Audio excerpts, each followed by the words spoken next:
Para el tema de este día vamos a abordar una lección titulada Caridad en el hecho de muerte, y vamos a descubrir que a veces esa intención más bien es un disfraz para un tema que ya tratamos la semana pasada, pastor, que tenía que ver con la codicia, esa aparente intención de esperar hasta el final de nuestra vida para decir, entonces vamos a ayudar.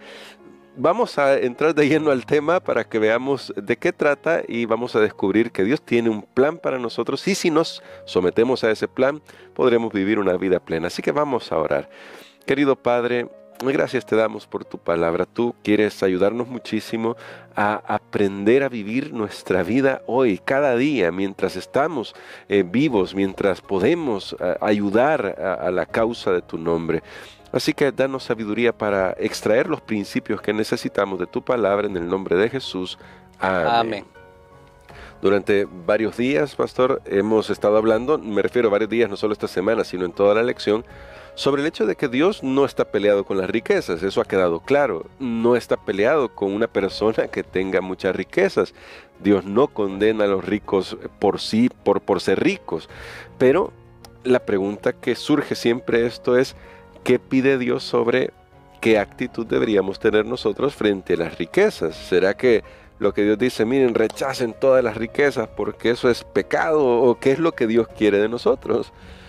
Bueno, definitivamente nosotros no podemos decir que Dios estaría de acuerdo, ok, deshagámonos de todas las riquezas, porque al final son de Él. Recordemos, algunos textos clásicos son tan conocidos que no los hemos estudiado en estas lecciones. Por ejemplo, Él dice, mía es la plata y el oro. Él dice que Él es el dueño de todo. Es más, cuando vamos al registro de los comienzos de la historia de este mundo, en el libro de Génesis, encontramos que Dios fue el que hizo todo. Él es el que creó. No hay nada que exista en esta tierra que Él no haya creado. Así que no es correcto asumir una actitud que Dios está en contra de lo material, porque si retomamos, por ejemplo, en lecciones anteriores, todo se va uniendo. No hay dicotomía, no hay separación entre lo material y lo espiritual, en el sentido de decir que lo material es malo, y porque eso era lo que hacían las filosofías griegas. Llegaron a un dualismo.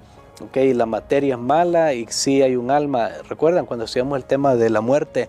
Estuvimos abundando bastante en eso. Entonces no, nosotros los cristianos reconocemos, hay cosas materiales, hay bienes, pero reconocemos que provienen de Dios y que Él tiene un propósito para que nosotros podamos ser administradores, que de paso fue el gran propósito por el cual Dios creó al hombre en este mundo. Y al ser humano. Cuando digo hombre me refiero no de género, sino que de la humanidad. Cuando Dios creó a la humanidad, el gran propósito era que fueran administradores de las cosas de este mundo, mayordomos, que Él se las había puesto en sus manos. Lo que pasa es que esa administración iba a reflejarlo a Él, su imagen y semejanza. Y una de las leyes del cielo es la generosidad. Todo vive para los demás. Dios mismo vive. Dios no puede vivir solo para Él, porque eso es el egoísmo. Eso fue la causa del pecado. Y entonces me gustaría explorar, hermano Gerson, en este momento, algunos textos de los que se nos recomiendan en la lección para este día. Ahí tenemos, al principio, tenemos 4 pasajes que son muy bonitos, pero vamos a leer, a compartir los últimos 3. Todos están muy buenos. Solo voy a dejar de lado el primero. Vamos a la segunda carta del apóstol Pablo a los Corintios, el capítulo número 4 y el versículo 18, porque me parece que tiene un consejo muy relevante para nosotros. Que dice así: así fijamos nuestros ojos no en lo que se ve, sino en lo que no se ve, porque lo que se ve es temporal, pero lo que no se ve es eterno. Muy bien, así que aquí está un consejo donde el apóstol dice nosotros miramos, me llamó la atención en esa versión que dice fijamos. Y me da la idea de mantener un objetivo. O sea, sí, hay muchas cosas, pero hay un objetivo principal. No es que lo de esta tierra no lo vemos, solo que no es lo principal. No es lo principal, aunque Dios lo da, lo usamos, pero no es un fin en sí mismo. No es que vivimos y existimos para eso, vivimos y existimos para Dios. Ese es el enfoque principal. Veamos los otros dos que nos vienen de los libros poéticos, conocidos así en el Antiguo Testamento. Libro de Proverbios, capítulo número 30 y el versículo 8. Que nos dice de la siguiente manera. Proverbios 38. Aparta de mí falsedad y mentira, no me des pobreza ni riqueza, manténme del pan diario. Muy bien. Aquí me parece que es como llegar a un balance, ¿verdad? Sí. Es llegar a un balance. No me des pobreza ni riqueza, sino susténtame con el pan necesario. A veces uno piensa del peligro de las riquezas. Ya hemos hablado de eso. La persona depende de las riquezas y nosotros no lo podemos entender tal vez porque no estamos en ese nivel. Pero no debe ser fácil para alguien que tiene muchas riquezas y aprender a confiar en Dios. Porque la persona todo lo resuelve con dinero. Se enferma, paga el mejor médico. Pasó este problema en la casa, él tiene cómo reparar. Los hijos quieren estudiar en cualquier lugar, él tiene para pagar. Entonces, ¿qué va a orar uno al Señor? No es como aquel que está luchando día a día, Señor, no tengo este año para la matrícula, y entonces está orando, está dependiendo del Señor. No debe ser fácil tener mucha riqueza, no debe ser fácil, hablando desde el punto de vista de dependencia de Dios. Por supuesto que no es imposible, porque ahí tenemos grandes personajes en la Biblia que fueron muy bendecidos en las cuestiones materiales y eran amigos de Dios. Pero, ojo, hablamos de las riquezas, de las riquezas, de los peligros de la riqueza. Pero aquí también la Biblia me habla de los peligros de la pobreza. Así es. La pobreza es peligrosa. Usted dice, ¿por qué es peligroso? Pensé que solo la riqueza. No, la pobreza es peligrosa porque en medio de la pobreza se vienen muchos males también. Entre esos males pueden estar que las personas pueden hacer algo deshonesto con tal de lograr algo. Anda una persona en el supermercado y ve algo pero no puede comprarlo y puede entrar en la tentación, ok, me lo voy a llevar sin pagar. Cualquier cosa que ve por ahí descuidada, no acompañada, puede sentir tentación de tomarlo. Alguien decía, había un dicho hace años y decía, el hambre es mala consejera. O sea, digamos, sin Dios, una persona con necesidad puede hacer cualquier cosa. Entonces, tampoco es la solución. No es la solución. Entonces, ¿qué promete Dios? Aquí dice el proverbista, susténtame con el pan necesario. Amén. Eso es lo necesario. Pero que sabemos que Dios lo manda y que yo estoy conforme con lo que Dios me da, Teniendo un Dios, hermano Gerson, tan abundante en bendiciones y generoso, creo que la pobreza extrema no sería para ningún hijo de Dios. Claro. No puede ser posible, ¿verdad? Pero por eso es importante estudiar estas lecciones. Y Eclesiastés capítulo 5 y el versículo 10, creo que es un texto muy revelador sobre poner nuestra confianza en cosas que al final no pueden satisfacer. Bueno, y dice acá el texto, el que ama el dinero no se saciará de dinero, el que ama el mucho tener no sacará fruto, también esto es vanidad. Bueno, y lo dijo alguien que de verdad tuvo mucha riqueza. Salomón escribe y dice, el que ama el dinero no se saciará de dinero. Y nosotros lo hemos visto en la sociedad, en la actualidad. Por ejemplo, lo hemos visto en diferentes países, los políticos, uno dice, bueno, ya tenían 2 casas, no, pero quiere otra más, no, ya no solo en El Salvador, ahora también una en Miami, ahora una en España, y solo para poner un ejemplo, ¿verdad? No estoy haciendo referencia a ningún caso en particular, sino que solo para modo de ilustración. No se conforma. Usted dice, bueno, yo no tengo ese problema porque no tengo esa capacidad de adquisición, pero notémoslo con cosas más simples. Ahora tenemos los celulares. ¿Sí? Ya tenemos el que está vigente, pero sale uno de último momento y queremos ahora ese último, aunque el otro esté bien, y así pasa en la sociedad, y solo le ponen una cosa más que atrae a las personas. Este sí tiene mejor cámara, este hace aquí, y ahí podemos ver una muestra de lo que puede suceder, y es lo que sucede con la manera como se vende un producto. Por ejemplo, se dice el carro del año. Y alguien observó una vez y dice, mi carro también es del año, dice, solo que es del año 80. Todos son del año, de algún año tienen que ser. Pero no, noten, ya cuando se dice la frase carro del año, todos pensamos el de este año. Y es más, y muchas veces se vende ya el del siguiente, el año que ni ha llegado. Y menta, entonces eso atrae. ¿Qué dice la Biblia? El que ama el dinero no se saciará de dinero. No hay límite. No hay límite. Aquí en Eclesiastés hay otro pasaje que dice, el ojo nunca se cansa de ver, ni el oído de oír. No hay límite, no hay límite. Y lo hemos visto, como les digo, en grande, pero lo podemos ver en pequeño también en nuestras propias vidas. Todo eso, decía el proverbista, es vanidad. Y ahora, pastor, porque esta es la actitud que Dios espera que nosotros tengamos mientras estamos vivos.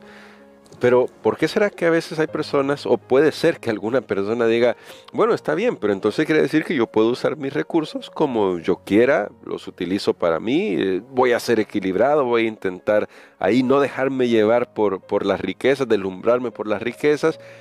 Y cuando viene el tema de, ¿y cómo estamos administrando eso para Dios? Dicen, sí, claro, cuando yo me muera, o ahí cuando vaya a morirme, entonces ahí vamos a arreglar las cosas. Pastor, si bien es cierto, porque se ha destacado ya antes un poco acerca de este tema en la lección anterior, y sí, seguramente vamos a conversarlo todavía el resto de la semana, porque debemos tener cuidado con esa actitud de pensar, hasta que yo me muera voy a dejar todo para la causa de Dios, si la causa de Dios necesita también de esas bendiciones mientras estamos vivos. Bueno, lastimosamente es una manera egoísta de pensar, porque allí prácticamente estamos dejando a la muerte, como una declaración que aparece aquí en nuestra lección hoy. Estamos dejando muchas veces al azar y no funciona, no siempre va a funcionar, porque eso sería, ok, voy a gastar y asegurarme de gastar todo para mí ahora y después a ver qué pasa, incluyendo la causa de Dios. Algunos han llegado a esa conclusión y dicen, no, yo ahorita no doy mi diezmo ni mis ofrendas, ahí después que paguen todo. Pero creo que no es así. ¿Por qué? Porque nosotros sabemos muy bien lo que sucede, cómo los bienes son dispuestos. Si alguien muere y no dejó su testamento, normalmente todo esto se va a litigios, a veces entre la misma familia no hay entendimiento cómo se van a distribuir las cosas, y al final lo que queda es muy poco, se reparte entre muchas personas, si no es que viene alguien que ni siquiera es, como decía Salomón ahí también en Eclesiastés, ni siquiera era familia y nada, y salió ahí pues más astuto que todos y logró agarrar una parte, falsificó. Lo he visto historias de reales, de cosas que han sucedido, como al final alguien ya llegó a sus últimos años de vida, ya sin fuerza, y tal vez habían metido a la casa a otra persona para darle hospedaje, y esa persona vino y dejó sin nada y logró sacar documentos ponerlos a su nombre, pues la otra persona finalmente falleció. Entonces es una ilusión eso de pensar, ok, yo me voy de este mundo y ahí que vean qué hace, y ahí también a ver si le dan para Dios. No, si le vamos a dar algo al Señor, que sea ahora, que yo me dé cuenta. Amén. Me gusta lo que dijo alguien, tal vez no comparto todo el concepto, pero sí el principio que dijo, yo quiero ver cómo se gasta mi dinero, dice. Así que yo lo voy a repartir ahora, yo quiero ver cómo lo usan a quienes se lo voy a dar, dice. Y él dice, yo voy a dar para la causa de Dios, porque quiero ver cómo se invierte. Entonces creo que es una buena actitud, aunque por supuesto no recomiendo que alguien diga, yo ahorita me gasto todo y después va a vivir más de lo que pensaba y va a estar en necesidad, como aquellas vírgenes que no hicieron provisión con aceite extra y les faltó a las horas de las horas porque la cosa se tardó más de lo que ellas pensaban. Entonces, todo esto, hermanos y hermanas, es un balance. Nosotros tal vez no podemos entrar aquí en esta lección en detalles bien específicos, pero estamos presentando los grandes principios y tal vez esto viene para sacudirnos y que comencemos a pensar, bueno, ¿qué haré con esto? ¿Cómo voy a planificar? Si yo he vivido para Dios en mi vida, he puesto el reino de Dios en primer lugar, valdría la pena que todo lo que Dios me ha dado, que también, aun cuando yo no esté, también parte de esto, si no todo, sirva para el reino de Dios. Está bien mi familia, pero si yo los eduqué, normalmente, hermano Gerson, una persona que ha sido muy prosperada, enseñan a sus hijos. Y entonces los hijos tienen, es más, hay muchos hijos que dicen a sus padres, mire, yo no necesito que me dejen herencia, yo tengo mis pies, mis manos, y tengo vida y trabajo, y yo voy a hacer mis propias cosas. Entonces, ahí vale la pena que consideremos estos puntos, pero pensar, bueno, entonces, ¿qué voy a hacer con esto? Creo que eso es lo que la lección nos está diciendo. Preparémonos, hagamos provisión, no dejemos nada al azar y, ojo, no dejemos nada hasta pensar, yo voy a llegar a los 63 años o 60 o 65, dependiendo del país en el que viva. Costa Rica, por ejemplo, son 65 años. Y pensar, no, hasta ahí, a unos 5 años antes, pero ni siquiera podemos llegar el día de mañana. Entonces tenemos que estar preparados desde ahora para dejar correctamente determinado cómo se van a usar los bienes que Dios nos ha dado en esta tierra, aun cuando ya no estemos. Amén. Bueno, y esa manera de distribuir esos bienes demostrará que hemos aplicado esos principios de esos textos que leíamos sobre cómo vamos a administrar los bienes que al final son de Dios. Y quisiera, pastor, que nos ayude a orar por eso, para que comprendamos que no es hasta el final. También recuerdo una frase que decía, en vida, hermano, en vida, que se refería al hecho de que si vamos a hacer algo, si es agradar a Dios o incluso a las personas que nos rodean, no esperemos hasta el último momento, porque en realidad no sabemos si ese momento lo vamos a poder ver, lo vamos a poder estar lúcidos para ese momento. Ayúdenos a orar por eso, pastor. Amén. Y antes de la oración quisiera finalizar, porque en la parte final de la lección de este día dice, Satanás se regocija cuando una propiedad o bienes que podrían ser utilizados en la causa del Señor quedan al aire, poniéndole mis propias palabras, y se pierden y no son de bendición, y el diablo no está interesado que ni siquiera $1 entre para la tesorería del Señor, porque él sabe que muchas almas van a ser ganadas para el reino de Dios. Entonces aquí le añadimos un desafío extra, que hay un enemigo que está luchando para que la iglesia quede corta de los recursos que necesita, pero gracias a Dios siempre hay un pueblo fiel que ama al Señor y que van a hacer lo que usted decía en vida, y aún después que ya no estén o estemos, van a seguir contribuyendo a la misión de Dios. Padre que estás en los cielos, te damos gracias, Señor, porque tú nos das esta lección y estos grandes consejos de tu palabra, que nuestros corazones puedan ser llenados de ti, de tal manera que no haya algo más grande, Señor, que cualquier otra cosa que tengamos que usar en este mundo, porque es necesario utilizar, quede dentro de ese círculo grande que eres tú, Padre, y tu misión en esta tierra, que es salvar almas. En primer lugar, te agradecemos porque tú nos has salvado a nosotros, y ayúdanos, Señor, para que tomemos las decisiones correctas ahora, a corto plazo, a mediano plazo y a largo plazo, sobre la administración de aquellas cosas que tú nos has dado, y aun cuando ya no estemos, cómo estas cosas pueden servir para ayudar a la humanidad y para ayudar a tu iglesia. En el nombre de Jesús pedimos esto. Amén. Amén.